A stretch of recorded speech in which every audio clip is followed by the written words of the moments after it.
The Story of Redemption by Ellen G. White. Chapter 5. The Plan of Salvation. Sorrow filled heaven as it was realized that man was lost and that the world which God had created was to be filled with mortals doomed to misery, sickness, and death, and there was no way of escape for the offender. The whole family of Adam must die. I saw the lovely Jesus and beheld an expression of sympathy and sorrow upon his countenance. Soon I saw him approach the exceeding bright light which enshrouded the Father. Said my accompanying angel, "He is in close converse with his Father." The anxiety of the angel seemed to be intense while Jesus was communing with his Father. 3 times he was shut in by the glorious light about the Father, and the 3rd time he came out from the Father, his person could be seen. His countenance was calm, free from all perplexity and doubt, and shone with benevolence and loveliness, such as words cannot express. He then made known to the angelic host that a way of escape had been made for lost man. He told them that he had been pleading with his Father and had offered to give his life a ransom to take the sentence of death upon himself, that through him man might find pardon, that through the merits of his blood and obedience to the law of God, they could have the favor of God and be brought into the beautiful garden and eat of the fruit of the tree of life. At first the angels could not rejoice, for their commander concealed nothing from them, but opened before them the plan of salvation. Jesus told them that he would stand between the wrath of his Father and guilty man, that he would bear iniquity and scorn, and but few would receive him as the Son of God. Nearly all would hate and reject him. He would leave all his glory in heaven, appear upon earth as a man, humble himself as a man, become acquainted by his own experience with the various temptations with which man would be beset, that he might know how to succor them who should be tempted, and that finally, after his mission as a teacher would be accomplished, he would be delivered into the hands of men and endure almost every cruelty and suffering that Satan and his angels could inspire wicked men to inflict, that he would die the cruelest of deaths, hung up between the heavens and the earth as a guilty sinner, that he would suffer dreadful hours of agony, which even angels could not look upon, but would veil their faces from the sight. Not merely agony of body would he suffer, but mental agony, that with which bodily suffering could in no wise be compared. The weight of the sins of the whole world would be upon him. He told them that he would die and rise again the 3rd day, and would ascend to his Father to intercede for wayward, guilty man. The one possible way of salvation. The angels prostrated themselves before him. They offered their lives. Jesus said to them that he would by his death save many, that the life of an angel could not pay the debt. His life alone could be accepted of his Father as a ransom for man.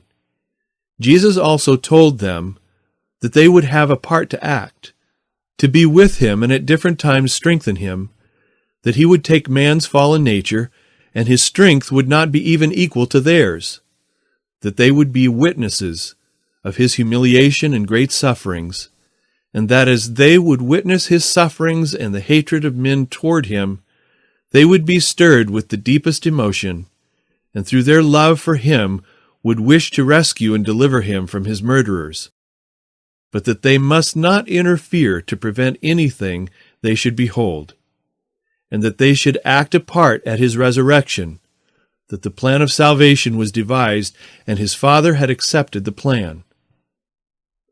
With a holy sadness, Jesus comforted and cheered the angels and informed them that hereafter those whom he should redeem would be with him, and that by his death he should ransom many and destroy him who had the power of death.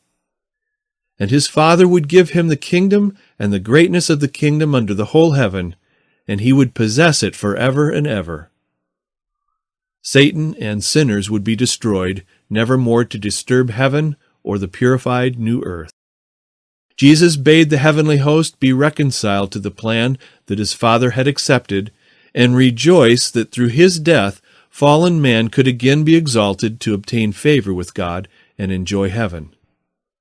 Then joy, inexpressible joy, filled heaven, and the heavenly host sang a song of praise and adoration. They touched their harps and sang a note higher than they had done before, for the great mercy and condescension of God in yielding up his dearly beloved to die for a race of rebels. Praise and adoration were poured forth for the self-denial and sacrifice of Jesus, that he would consent to leave the bosom of his Father and choose a life of suffering and anguish and die an ignominious death to give life to others. Said the angel, "Think ye the Father yielded up his dearly beloved Son without a struggle? No, no, it was even a struggle with the God of heaven, whether to let guilty man perish or to give his beloved Son to die for him." Angels were so interested for man's salvation that there could be found among them those who would yield their glory and give their life for perishing man. But, said my accompanying angel, that would avail nothing. The transgression was so great that an angel's life would not pay the debt. Nothing but the death and intercessions of his Son would pay the debt and save lost man from hopeless sorrow and misery. But the work of the angels was assigned them, to ascend and descend with strengthening balm from glory to soothe the Son of God in his sufferings and minister unto him. Also their work would be to guard and keep the subjects of grace from the evil angels and the darkness constantly thrown around them by Satan. I saw that it was impossible for God to alter or change his law to save lost, perishing man.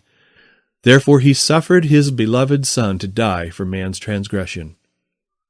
Satan again rejoiced with his angels that he could, by causing man's fall, pull down the Son of God from his exalted position. He told his angels that when Jesus should take fallen man's nature, he could overpower him and hinder the accomplishment of the plan of salvation. I was shown Satan as he once was, a happy, exalted angel. Then I was shown him as he now is. He still bears a kingly form. His features are still noble, for he is an angel fallen. But the expression of his countenance is full of anxiety, care, unhappiness, malice, hate, mischief, deceit, and every evil. That brow, which was once so noble, I particularly noticed. His forehead commenced from his eyes to recede. I saw that he had so long been himself to evil, that every good quality was debased and every evil trait was developed. His eyes were cunning, sly, and showed great penetration. His frame was large, but the flesh hung loosely about his hands and face. As I beheld him, his chin was resting upon his left hand. He appeared to be deep in thought. A smile was upon his countenance, which made me tremble, and it was so full of evil and satanic slyness.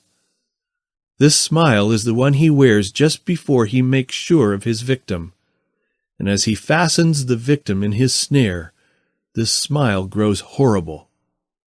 In humility and inexpressible sadness, Adam and Eve left the lovely garden wherein they had been so happy until they disobeyed the command of God. The atmosphere was changed. It was no longer unvarying as before the transgression. God clothed them with coats of skins to protect them from the sense of chilliness and then of heat to which they were exposed. God's unchangeable law. All heaven mourned on account of the disobedience and fall of Adam and Eve, which brought the wrath of God upon the whole human race. They were cut off from communing with God and were plunged in hopeless misery. The law of God could not be changed to meet man's necessity, for in God's arrangement it was never to lose its force nor give up the smallest part of its claims. The angels of God were commissioned to visit the fallen pair and inform them that although they could no longer retain possession of their holy estate, their Eden home, because of their transgression of the law of God, yet their case was not altogether hopeless. They were then informed that the Son of God, who had conversed with them in Eden, had been moved with pity as he viewed their hopeless condition, and had volunteered to take upon himself the punishment due to them, and die for them, that man might yet live, through faith in the atonement Christ proposed to make for him. Through Christ, a door of hope was opened that man, notwithstanding his great sin, should not be under the absolute control of Satan. Faith in the merits of the Son of God would so elevate man that he could resist the devices of Satan. Probation was granted him in which, through a life of repentance and faith in the atonement of the Son of God, he might be redeemed from his transgression of the Father's law, and thus be elevated to a position where his efforts to keep his law could be accepted. The angels related to them the grief that was felt in heaven as it was announced that they had transgressed the law of God, which had made it expedient for Christ to make the great sacrifice of his own precious life. When Adam and Eve realized how exalted and sacred was the law of God, the transgression of which made so costly a sacrifice necessary to save them and their posterity from utter ruin, they pleaded to die themselves, or to let them and their posterity endure the penalty of their transgression, rather than that the beloved Son of God should make this great sacrifice. The anguish of Adam was increased. He saw that his sins were of so great magnitude as to involve fearful consequences. And must it be that heaven's honored commander, who had walked with him and talked with him while in his holy innocence, whom angels honored and worshipped, must be brought down from his exalted position to die because of his transgression? Adam was informed that an angel's life could not pay the debt. The law of Jehovah, the foundation of his government in heaven and upon earth, was as sacred as God himself, and for this reason the life of an angel could not be accepted of God as a sacrifice for its transgression. His law is of more importance in his sight than the holy angels around his throne. The Father could not abolish or change one precept of his law to meet man in his fallen condition, but the Son of God, who had in unison with the Father created man, could make an atonement for man acceptable to God by giving his life a sacrifice and bearing the wrath of his Father. Angels informed Adam that as his transgression had brought death and wretchedness, life and immortality would be brought to light through the sacrifice of Jesus Christ. A view of the future. To Adam were revealed future important events, from his expulsion from Eden to the flood, and onward to the first advent of Christ upon the earth. His love for Adam and his posterity would lead the Son of God to condescend to take human nature and thus elevate, through his own humiliation, all who would believe on him. Such a sacrifice was of sufficient value to save the whole world, but only a few would avail themselves of the salvation brought to them through such a wonderful sacrifice. The many would not comply with the conditions required of them that they might be partakers of his great salvation. They would prefer sin and transgression of the law of God, rather than repentance and obedience, relying by faith upon the merits of the sacrifice offered. This sacrifice was of such infinite value as to make a man who should avail himself of it more precious than fine gold, even a man than the golden wedge of Ophir. Adam was carried down through successive generations and saw the increase of crime, of guilt and defilement, because man would yield to his naturally strong inclinations to transgress the holy law of God. He was shown the curse of God resting more and more heavily upon the human race, upon the cattle, and upon the earth, because of man's continued transgression.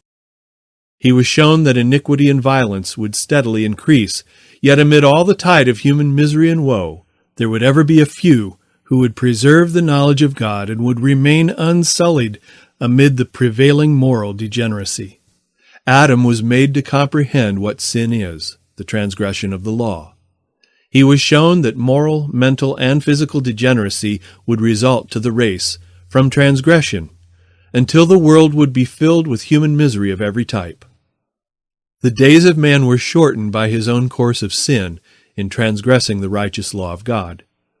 The race was finally so greatly depreciated that they appeared inferior and almost valueless. They were generally incompetent to appreciate the mystery of Calvary, the grand and elevated facts of the atonement, and the plan of salvation because of the indulgence of the carnal mind. Yet notwithstanding the weakness and enfeebled mental, moral, and physical powers of the human race, Christ, true to the purpose for which he left heaven, continues his interest in the feeble, depreciated, degenerate specimens of humanity, and invites them to hide their weakness and great deficiencies in him. If they will come unto him, he will supply all their needs. The sacrificial offering. When Adam, according to God's special directions, made an offering for sin, it was to him a most painful ceremony. His hand must be raised to take life, which God alone could give, and make an offering for sin. It was the first time he had witnessed death. As he looked upon the bleeding victim, writhing in the agonies of death, he was to look forward by faith to the Son of God, whom the victim prefigured, who was to die man's sacrifice. This ceremonial offering, ordained of God, was to be a perpetual reminder to Adam of his guilt, and also a penitential acknowledgment of his sin. This act of taking life gave Adam a deeper and more perfect sense of his transgression, which nothing less than the death of God's dear Son could expiate. He marveled at the infinite goodness and matchless love which would give such a ransom to save the guilty. As Adam was slaying the innocent victim, it seemed to him that he was shedding the blood of the Son of God by his own hand. He knew that if he had remained steadfast to God and true to his holy law, there would have been no death of beast nor of man. Yet in the sacrificial offerings pointing to the great and perfect offering of God's dear Son, there appeared a star of hope to illuminate the dark and terrible future, and relieve it of its utter hopelessness and ruin. In the beginning, the head of each family was considered ruler and priest of his own household. Afterward, as the race multiplied upon the earth, men of divine appointment performed this solemn worship of sacrifice for the people. The blood of beasts was to be associated in the minds of sinners with the blood of the Son of God. The death of the victim was to evidence to all that the penalty of sin was death. By the act of sacrifice, the sinner acknowledged his guilt and manifested his faith, looking forward to the great and perfect sacrifice of the Son of God, which the offering of beasts prefigured. Without the atonement of the Son of God, there could be no communication of blessing or salvation from God to man. God was jealous for the honor of his law. The transgression of that law caused a fearful separation between God and man. To Adam, in his innocency, was granted communion, direct, free, and happy with his Maker. After his transgression, God would communicate to man through Christ and angels.